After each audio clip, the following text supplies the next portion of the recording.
الحمد لله رب العالمين والصلاة والسلام على سيد الأنبياء والمرسلين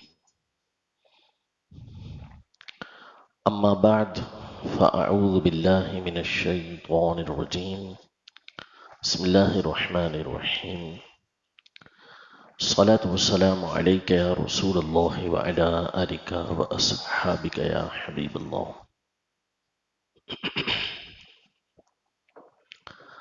قرآن مجید فرقان حمید میں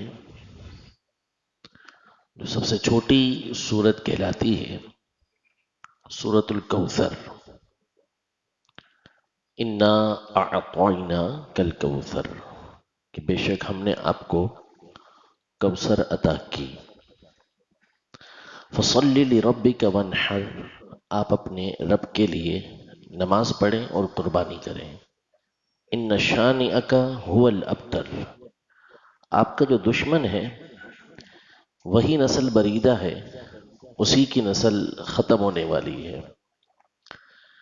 یہ سورت اس وقت نازل ہوئی جب نبی پاک صلی اللہ علیہ وسلم کے شہزادے حضرت سیدنا ابراہیم رضی اللہ تعالی عنہ، ان کا انتقال ہو گیا. چھوٹے سے تھے. اس سے پہلے نبی پاک صلی اللہ علیہ وسلم کے شہزادے حضرت عبداللہ رضی اللہ تعالی عنہ، ان کا بھی انتقال ہو چکا تھا، جن کو طیب و طاہر کہتے ہیں. ان سے پہلے نبی پاک صلی اللہ علیہ وسلم کے ایک اور شہزادے حضرت سیدنا قاسم رضی اللہ تعالی عنہ، ان کا بھی انتقال ہو چکا تھا. تو یہ تین شہزادے بالکل چھوٹی چھوٹی عمروں میں انتقال کر گئے. اولاد نرینہ ظاہری اعتبار سے نبی پاک صلی اللہ علیہ وسلم کی کوئی موجود نہیں تھی. اس پر عاص بن وائل نے تانا دیا اور اس نے کہا کہ ان محمد ابتر، نعوذ باللہ، کہ محمد صلی اللہ علیہ وسلم ان کی نسل چلنے والی نہیں. یعنی جب یہ اس دنیا سے رخصت ہوں گے تو ان کا نام ختم ہو جائے گا، کیونکہ اولاد نرینہ نہیں ہے. اللہ پاک نے سورت نازل فرمائی کہ ہم نے آپ کو کوثر عطا کی، آپ اپنے رب کی نماز پڑھیں، قربانی کریں. آپ کا جو دشمن ہے، آپ پر طعنا کرنے والا ہے، اس کی نسل ختم ہونے والی ہے، اس کا نام ختم ہونے والا ہے، وہ بے نام و نشان ہونے والا ہے، آپ نہیں. کوثر کیا ہے؟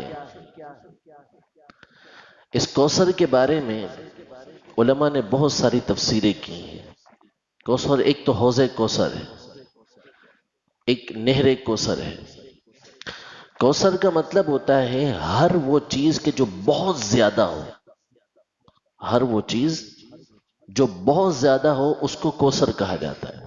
تو چونکہ نہر کوثر یا حوض کوثر، اس کا پانی بہت ہے، اور حدیث میں فرمایا کہ اس کے جو پیالے ہیں ان کی تعداد ہی آسمان کے ستاروں کے برابر ہے. اتنے تو اس کے پیالے ہیں، اور بڑی بڑی مقداریں بیان کی کہ اتنا بڑا یہ حوض کوثر ہے. وجہ کیا؟ کوثر کہنے کی کہ اس میں پانی بہت زیادہ، رقبہ بہت بڑا ہے اس کا. تو جس چیز کے اندر بھی کوثر ہو، اس کو کثرت ہو، بہت زیادہ چیز ہو، تو اس کو کوثر کہتے ہیں. اس آیت کی تفسیر کرتے ہوئے علماء نے ایک معنی اس کا یہ بیان کیا ہے کہ انا اعطینا کل کوثر، اس کا معنی ہے کہ ہم نے آپ کو بہت زیادہ اولاد عطا فرمائی، بہت زیادہ اولاد عطا فرمائی. نبی پاک صلی اللہ علیہ وسلم نے ارشاد فرمایا کل ابن آدم انتما الی ابیہ الا ولد فاطمہ فإنی ولدہم او کما قال علیہ السلام، کہ جتنے بھی آدم علیہ السلام کی اولاد ہے سب کا نسب ملتا ہے باپ کی طرف. جو بھی ہوگا اس کی نسبت بنے گی باپ کی طرف. کسی کے والد جو ہیں وہ پٹھان ہے، والدہ جو ہے وہ پنجاب کی ہے تو وہ پٹھان کہلائے گا، باپ جو ہے وہ پنجاب کا ہے اور والدہ پٹھان ہے تو وہ پنجابی کہلائے گا۔ نسبت باپ کی طرف ہوتی ہے، ہر ایک کی جو اولاد چلتی ہے وہ باپ کی طرف سے انسانوں میں چلتی ہے، لیکن حضرت فاطمہ رضی اللہ تعالی عنہا کو یہ شان عطا کی گئی کہ ان کے بچوں کی نسبت کائنات کے آقا ہمارے آقا علیہ الصلوۃ والسلام کی طرف کی گئی ہے، کہ ان کا نسب جو ملے گا وہ نبی پاک صلی اللہ علیہ وسلم سے ملے گا، یہ اللہ کے حکم سے۔ تو فرمایا ہم نے آپ کو کوثر عطا کی، یعنی بہت زیادہ اولاد عطا کی۔ آج کائنات کے آپ دنیا کے کسی گوشے کے اندر چلے جائیں، آس بن وائل کا نام لینے والا آپ کو نہیں ملے گا، لیکن آپ کو ہر جگہ پر نبی پاک صلی اللہ علیہ وسلم کے شہزادے مل جائیں گے، سید زادے آپ کو مل جائیں گے، سادات کرام آپ کو مل جائیں گے، ہر قوم قبیلے کے اندر آپ کو یہ افراد ملیں گے، ان کی برکتیں ملیں گی۔ تو فرمایا آپ کو ہم نے کوثر عطا کی، آپ کو بہت زیادہ اولاد عطا کی، آپ کا نام روشن ہی رہے گا، آپ کا دشمن بے نام و نشان ہو جائے گا۔ تو نبی پاک صلی اللہ علیہ وسلم کی جو اولاد چلی وہ دو شہزادوں کے ذریعے چلی۔ حضور پاک صلی اللہ علیہ وسلم کے تینوں شہزادے چھوٹی عمر میں وصال پا گئے۔ یہ نبی پاک صلی اللہ علیہ وسلم کا کمال صبر تھا۔ تین شہزادیاں آپ کے سامنے انہوں نے انتقال کیا، حضرت زینب رضی اللہ تعالی عنہا، حضرت ام کلثوم، حضرت سیدہ رقیہ رضی اللہ تعالی عنہا، یہ ساری کی ساری نبی پاک صلی اللہ علیہ وسلم کے سامنے ان کا وصال ہوا۔ اور بی بی فاطمہ رضی اللہ تعالی عنہا کے بارے میں نبی پاک صلی اللہ علیہ وسلم نے ان کو خبر دے دی تھی کہ تم بہت جلد مجھ سے مل جاؤ گے۔ تو اب ان کی اولادیں جو تھیں، باقی جتنی بھی حضرت زینب، حضرت رقیہ، حضرت ام کلثوم رضی اللہ تعالی عنہا، ان سب کی اولادوں سے ان کے جو بیٹے تھے وہ حیات نہیں رہے۔ حضرت زینب رضی اللہ تعالی عنہا کے بیٹے تھے حضرت علی کے نام سے، وہ بھی 7-8 سال کی عمر میں انتقال کر گئے۔ حضرت رقیہ رضی اللہ تعالی عنہا کے بیٹے تھے عبداللہ کے نام سے، وہ بھی چھوٹی عمر میں انتقال کر گئے۔ بیٹیوں میں حضرت زینب رضی اللہ تعالی عنہا کی بیٹی حضرت امامہ یہ حیات رہیں، جو بعد میں حضرت علی رضی اللہ تعالی عنہ کے نکاح کے اندر آئیں، بی بی فاطمہ رضی اللہ تعالی عنہ کے وصال کے بعد۔ تو اولاد جو چلی وہ بی بی فاطمہ رضی اللہ تعالی عنہ سے چلی، اور ان کے دو شہزادوں سے، امام حسن اور امام حسین رضی اللہ تعالی عنہما۔ تو اللہ پاک نے ان دونوں شہزادوں کو یہ شان عطا فرمائی کہ ان کے ذریعے نبی پاک صلی اللہ تعالی علیہ وآلہ وسلم کے اولاد کا سلسلہ یہ آگے جاری رہا۔ نبی پاک صلی اللہ علیہ وسلم سے پوچھا گیا کہ آپ کے اہل بیت میں آپ کو سب سے زیادہ پیارے کون ہیں؟ فرمایا حسن اور حسین، حسن اور حسین۔ نبی پاک صلی اللہ علیہ وسلم کی بارگاہ میں ایک مرتبہ حضرت ابو ہریرہ رضی اللہ عنہ فرماتے ہیں کہ نبی پاک صلی اللہ علیہ وسلم تشریف فرماتے ہیں، حضرت امام حسن حسین آئے تو نبی پاک صلی اللہ علیہ وسلم نے اپنے قدموں پر ان کو چڑھایا، اور چڑھتے چڑھتے چڑھتے چڑھتے یہ نبی پاک صلی اللہ علیہ وسلم کے سینے پر آ گئے۔ پھر حضور علیہ الصلوۃ والسلام نے ان کا منہ کھول کر اس میں بوسہ دیا۔ یہ ان کی شان تھی۔ حضور علیہ الصلوۃ والسلام ان کو سونگتے اور فرماتے، دونوں کے بارے میں فرماتے کہ یہ دونوں دنیا میں میرے جنت کے پھول ہیں، میرے پھول ہیں۔ نانا ہے فطری محبت اپنی جگہ پر، لیکن جو اللہ نے ان دونوں کو سعادتیں دی تھیں وہ کیا تھیں؟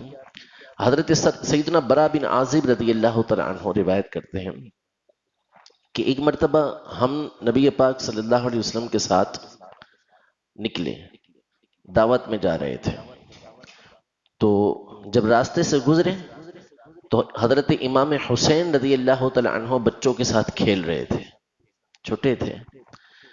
تو نبی پاک صلی اللہ علیہ وسلم یوں ہاتھ پھیلا کر ان کے سامنے کھڑے ہو گئے، جیسے کوئی بڑا شخص بچے کے ساتھ کھیلتا ہے، اس کو بہلاتا ہے، اس کو خوش کرتا ہے، ایسے ہمارے آقا علیہ الصلوۃ والسلام ان کے سامنے کھڑے ہو گئے۔ امام حسین کبھی یہاں سے نکلنے کی کوشش کریں، کبھی یہاں سے نکلنے کی کوشش کریں، لیکن نبی پاک صلی اللہ علیہ وسلم ان کو نکلنے نہیں دے رہے تھے۔ پھر آپ علیہ الصلوۃ والسلام نے ان کو اپنے سینے سے لگا لیا اور ارشاد فرمایا کہ الحسین منی وانا من الحسین، حسین مجھ سے ہیں اور میں حسین سے. یعنی جب کسی سے بہت زیادہ محبت کا اظہار کرنا ہو، بتانا ہو کہ ہم دونوں میں بہت محبت ہے، تو اس وقت یہ جملے استعمال کیے جاتے ہیں کہ فلاں مجھ سے ہے اور میں فلاں سے. ہم دونوں کا معاملہ ایک ہی ہے، کوئی ہمارے درمیان کوئی میں اور تو نہیں ہے. اس کا جو ہے میرا، میرا جو ہے اس کا. جب محبت کی اعلیٰ مثال قائم کرنی ہو، اس کی مثال دینی ہو، تو یہ الفاظ استعمال کیے جاتے ہیں. نبی پاک صلی اللہ علیہ وسلم نے یہ مثال دے کے بیان فرمایا کہ حسین مجھ سے ہیں اور میں حسین سے ہوں، یعنی ہم دونوں ایک سے ہی ہیں. ٹھیک ہے، یعنی اتنی محبت نبی پاک صلی اللہ علیہ وسلم ان سے فرمایا کرتے تھے. ایک مرتبہ حضور پاک صلی اللہ علیہ وسلم بی بی فاطمہ رضی اللہ تعالی عنہا کے یہاں سے گزرے تو اندر سے امام حسین رضی اللہ تعالی عنہ کے رونے کی آواز آ رہی تھی. تو حضور پاک صلی اللہ علیہ وسلم نے ارشاد فرمایا کہ فاطمہ اس کو نہ رلایا کرو، کہ اس کا رونا مجھے رلا دیتا ہے، اس کا رونا مجھے رلا دیتا ہے. سیدنا ابو ہریرہ رضی اللہ تعالی عنہ ایک مرتبہ امام حسین رضی اللہ تعالی عنہ کے پاس سے گزرے تو قبرستان کا مقام تھا. امام حسین رضی اللہ تعالی عنہ کے مبارک پاؤں پہ مٹی لگی ہوئی تھی. تو حضرت ابو ہریرہ رضی اللہ تعالی عنہ اپنے ہاتھ سے اس مٹی کو صاف کرنے لگے. تو روکا گیا کہ آپ صحابی رسول ہیں، آپ مٹی صاف کر رہے ہیں. تو فرمایا ان کا جو مقام و مرتبہ میں جانتا ہوں، اسی بنیاد پر میں ان کے قدموں کی مٹی کو صاف کر رہا ہوں. تو ہمارے صحابہ کرام علیہم رضوان یہ اہل بیت اطہار کی اس طرح تعظیم کر کے، ان کی تکریم کر کے، ان کا احترام کر کے، عزت کر کے ہمیں سبق دے دیں. اصحابی کالنجوم بأیہم اقتدیتم اہتدیتم، کہ میرے صحابہ یہ ستاروں کی مانند ہیں، ان میں سے جن کی پیروی کرو گے ہدایت پا جاؤ گے. تو یہ تعظیم کر کے کہ ان کے قدموں کی دھول کو صاف کرنا بھی یہ سعادت کی بات. اللہ جس کو اس کی توفیق عطا فرما دے. تو ان کا مقام و مرتبہ میں جانتا ہوں، اس لیے ان کے قدموں سے مٹی کو صاف کر رہا ہوں. سیدنا امام حسین رضی اللہ تعالی عنہ نبی پاک صلی اللہ علیہ وسلم کے مبارک نواسے، اور آپ نے جو دین اسلام کی خاطر قربانی دی 10 محرم الحرام کو، اللہ کی راہ میں جو شہادت آپ نے پائی وہ بے مثل و بے مثال ہے. اور اسلام کی خاطر، اپنے نانا کے دین کی خاطر جس طرح آپ نے اپنے گھر بار کو اللہ کی راہ میں قربان کیا، اس کی مثال کائنات میں کسی مقام پر ملتی نہیں ہے. تو عرض یہ کر رہا تھا کہ ایک فطری محبت ہوتی ہے. فطری محبت اپنی جگہ پر ہے، ہر ایک کو ہوتی ہے، لیکن فطری محبت کے ساتھ ساتھ اللہ پاک بعض اولاد کے اندر ایسی صلاحیتیں، ایسی خوبیاں، ایسی سعادتیں رکھتا ہے کہ جو مزید محبت کو پیدا کرتی ہے. ایک فطری محبت ہے، طبعی محبت ہے، وہ اپنی جگہ پر، لیکن جس سے محبت ہے وہ ہو بھی باصلاحیت، ہو بھی خوبصورت، اور ایسا ہو کہ جس کو دیکھ کر کھلانے کا دل کرے، جیسے محبت کرنے کا دل کرے، تو پھر محبت اور بڑھ جاتی ہے. ایک نواسا ہے، پوتا ہے، بیٹا ہے، اللہ نے شکل و صورت وہ عطا نہیں کی کہ جسے دیکھ کر بندہ یہ کہے کہ اٹریکٹیو ہے یہ، تو ایک پھر بھی محبت ہوتی ہے. لیکن ایک ہوئی گول مٹول سا جس کو دیکھ کے دل کرے کہ بندہ اس کو کھلائے، تو اس سے محبت ایک جداگانہ ہوتی ہے. امام حسین رضی اللہ تعالی عنہ سیرت تو اپنی جگہ پر ہے، صورت ایسی تھی کہ امام ذہبی وغیرہ نے لکھا کہ جس مقام پر امام حسین رضی اللہ تعالی عنہ تشریف فرما ہوتے، آپ کے چہرے کی روشنی کی وجہ سے ارد گرد کا حصہ روشن ہو جایا کرتا تھا. اس قدر روشن چہرہ اللہ پاک نے سیدنا امام حسین رضی اللہ تعالی عنہ کو عطا فرمایا تھا. نبی پاک صلی اللہ علیہ وسلم نے ایک مقام پہ ارشاد فرمایا کہ اے اللہ، میں ان دونوں سے محبت کرتا ہوں، میں ان دونوں سے محبت کرتا ہوں، تو بھی ان سے محبت فرما. اور ہر وہ شخص کہ جو ان سے محبت کرتا ہو تو اس سے بھی محبت فرما، اس سے بھی محبت فرما. اللہ کے محبت کرنے کا معنی یہ ہے کہ اللہ پاک اس بندے کے اوپر اپنا خاص فضل و کرم فرماتا ہے، خاص رحمتیں فرماتا ہے، جس سے اللہ پاک محبت فرماتا ہے. ایک مقام پر نبی پاک صلی اللہ علیہ وسلم نے ان دونوں کی طرف اشارہ کر کے فرمایا کہ یہ دونوں اہل جنت کے نوجوانوں کے سردار ہیں، اہل جنت کے نوجوانوں کے سردار ہیں۔ جو بھی یہ پسند کرتا ہے کہ نوجوانان جنت کی طرف کے سرداروں کی طرف دیکھے تو وہ ان دونوں کو دیکھے، دنیا کے اندر ہی ان دونوں کو دیکھے گا تو نوجوانان جنت کے چہروں کو وہ بندہ دیکھ رہا ہے۔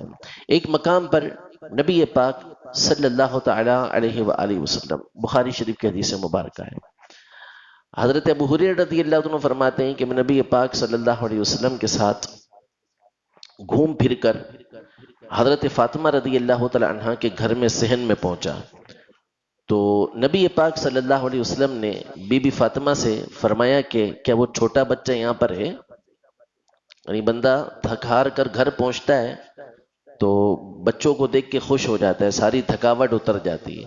تو نبی پاک صلی اللہ علیہ وسلم بی بی فاطمہ رضی اللہ تعالی عنہ کے گھر پہنچے اور فرمایا ثم لکعون، کہ وہ چھوٹا بچہ یہاں پر موجود ہے۔ تو بی بی فاطمہ رضی اللہ تعالی عنہ نے بھیجنے میں کچھ دیر کی، پہلے ان کو تیار کیا اچھی طریقے سے، تیار کرنے کے بعد نبی پاک صلی اللہ علیہ وسلم کی طرف بھیجا۔ ایک روایت میں امام حسن، ایک روایت میں امام حسین رضی اللہ تعالیٰ عنہما، یہ دوڑتے ہوئے نبی پاک صلی اللہ علیہ وسلم کے پاس آئے، حضور علیہ الصلوۃ والسلام سے چمٹ گئے، نبی پاک صلی اللہ علیہ وسلم نے بھی ان کو اپنے سے چمٹا لیا، اور ایک روایت میں فرمایا کہ اے اللہ میں اس سے محبت کرتا ہوں، تو بھی اس سے محبت فرما۔ رب العزت جل وعلا ہم سب کو اہل بیت اطہار کی کامل محبت عطا فرمائے، ان کی عقیدت نصیب فرمائے۔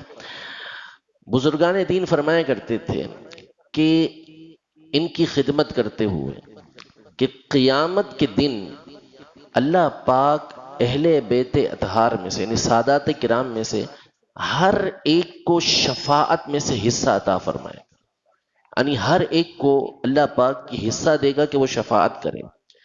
تو ان کی خدمت کرنے کے بعد یہ حضرات کہا کرتے تھے کہ قیامت کے دن ہمیں اپنی شفاعت کے اندر یاد رکھیے گا۔